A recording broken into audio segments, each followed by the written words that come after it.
So there's been breaking news this lunchtime that Theresa May has called a general election for June the 8th.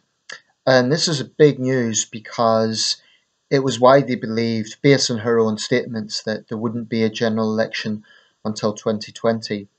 Bit of history here. Back in 2007, when Gordon Brown took over from Tony Blair, there was significant criticism of Mr. Brown that he didn't immediately call a general election. In the UK political system, we don't directly elect prime ministers. Prime ministers come about from being the leader of the largest party to win a general election. But it's generally seen as, by extension, they should be elected. So, in other words, it's the party that's elected by the public, not the individual. Nevertheless, having an directly unelected prime minister is controversial, and I think may have realised that. But I think there's other factors here. I think she's acutely aware that there will be legitimate ammo from her political opponents to say that she has no personal mandate. And she wants a situation where these Brexit negotiations are solidly putting her in a position of authority. So I think it's actually quite a smart move on her part.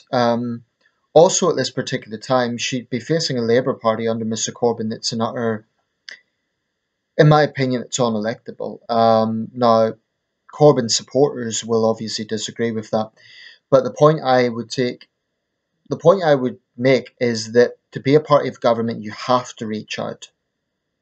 And this is something Corbyn supporters don't understand. This is not to say that all of Jeremy Corbyn's policies are bad. I don't actually believe they are all loony left policies. I think some of them are very reasonable policies. I would personally support some of the things he's advocating, especially on the more compassionate social issues. I absolutely would support that. But perception is also very important, and I don't think either Mr. Corbyn or his supporters is doing enough to reach out to centrists. Because in the end of the day, it isn't Labour members who elect Labour MPs, it's the wider electorate.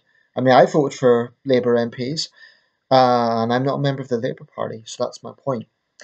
Yeah, as for Scotland, that's going to be the major thing I'm going to be looking at. I'm more concerned about what happens in Scotland than any other part of the United Kingdom, even Northern Ireland, because I think with Northern Ireland, I think it's going to be some time before anything significant happens there.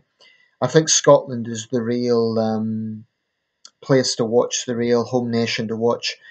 England at the moment is dominated by the Tories.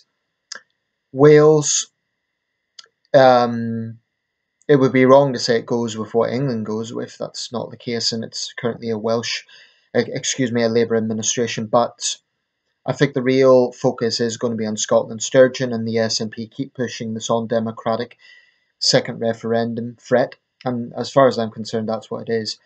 So I think this is smart. Just a bit of trivia.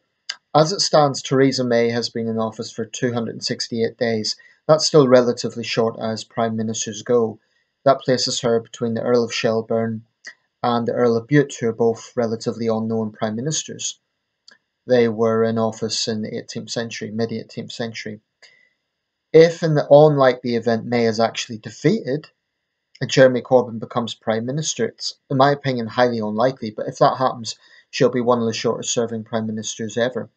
But I think part of the reason she's called this is she has had a very long honeymoon period, one of the longest for a new incumbent in number 10. But the question is it because she is seen as capable and popular, or is it because Mr. Corbyn is just seen as so unprime ministerial? I think it's more likely the latter. But time will tell. Anyway, June the 8th is our general election. So, yeah, that's the big news today. I'm sure I'm going to have more videos before that date. Thanks for watching, and if you're interested in my videos, please do subscribe and feel free to share. Cheers.